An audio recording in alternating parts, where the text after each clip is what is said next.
Hello, everyone. I'm ZHAO Chuang. Let's illustrate the head of Stellasaurus today. Stellasaurus is renowned for two distinctive features: the forked parietal spikes at the top of its frill, and the prominent nasal horn. When drawing a close-up of its head, it's essential to highlight both features. What struck me most was the sheer size of the nasal horn at the front of this dinosaur's nose. To capture this, we can portray the head in a side view, but slightly angled toward the front. This perspective will allow us to fully showcase the four elongated parietal spikes at the top and highlight the impressive size of the nasal horn. Now, let's dive in. Start by sketching its nasal horn. We can use very light, dashed lines to roughly outline its location. If you are sketching with a pencil, feel bolder to draw. Its nasal horn had a curved, saber-like shape and should occupy about half of the upper portion of the paper.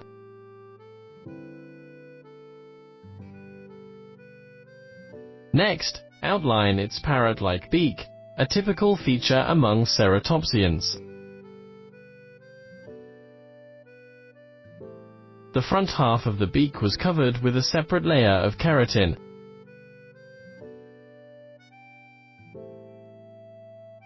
Then, sketch the lower parrot-like beak, followed by the lower jaw.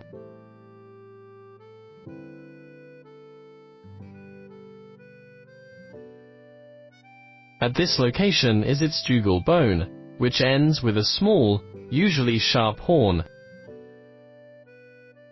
Below the jugal horn is the mandible articulation. Pay attention to this location when drawing the lower jaw later. Now, move upward to outline its forehead, the area above the eyes, which should slightly bulge upward.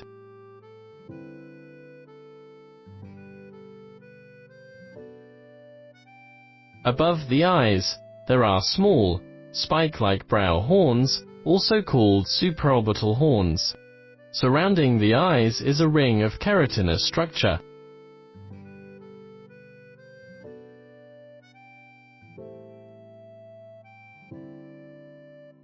Moving backward, sketch its frill. Although no complete fossil of the frill has been discovered, this part typically features a string of small, spine-like protrusions in the middle. There are two inward curving processes at the top.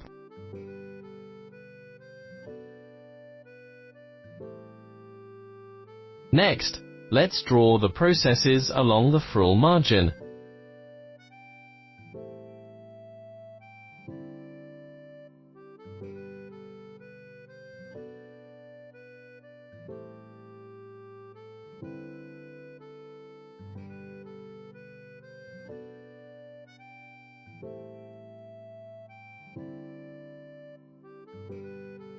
Followed by the two prominent, elongated, iconic parietal spikes. Stellasaurus gets its name from these four spikes, which resemble the spikes jutting off a star, too long and too short.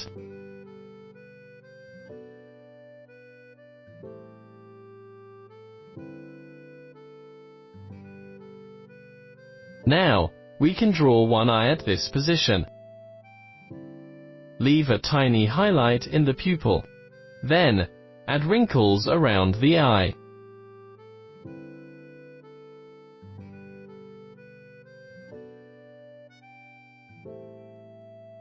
Refine the complex structures above the eye socket.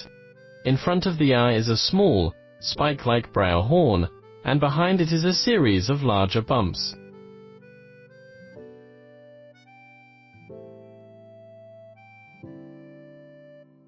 Along this ridge of its frill, we can draw some larger scales.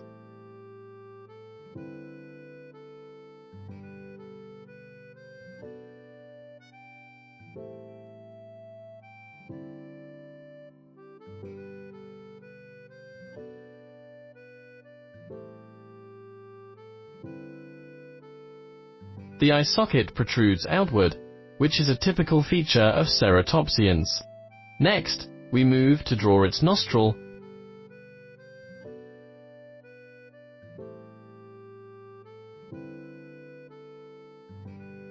followed by the entire nasal cavity.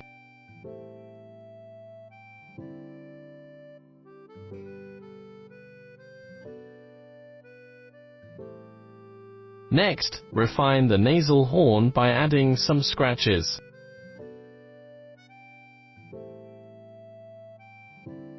Use the same strokes to apply some shading.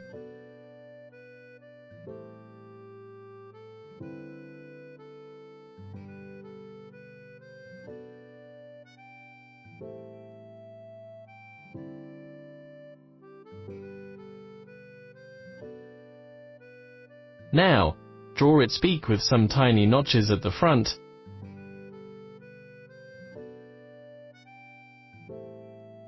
Along with growth lines, shading, and scratches to show the hard texture of the beak.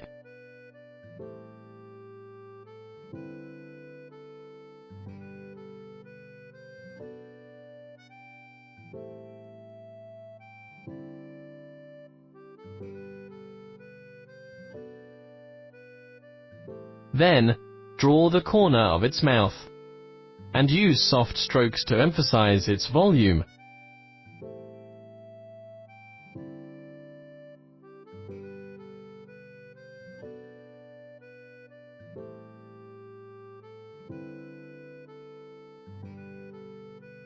Especially the thick muscular cheek area, giving this part a strong sense of depth.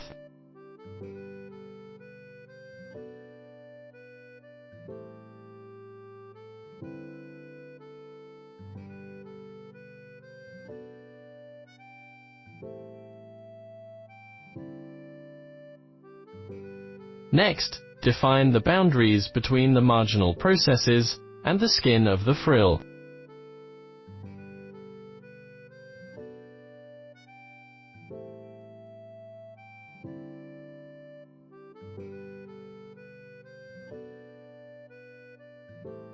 Within the frill, depict the thick muscles and soft tissues.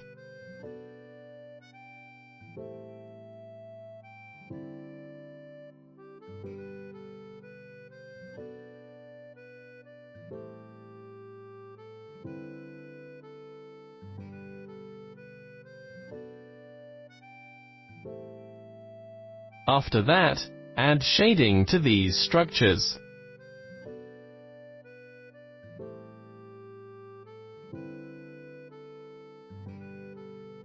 There is actually one ear here, but once this part is shaded, the ear will be hidden within the shadows.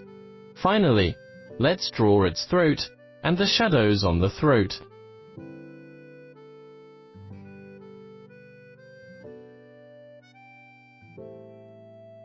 In this way, we have finished drawing the head of Stellasaurus.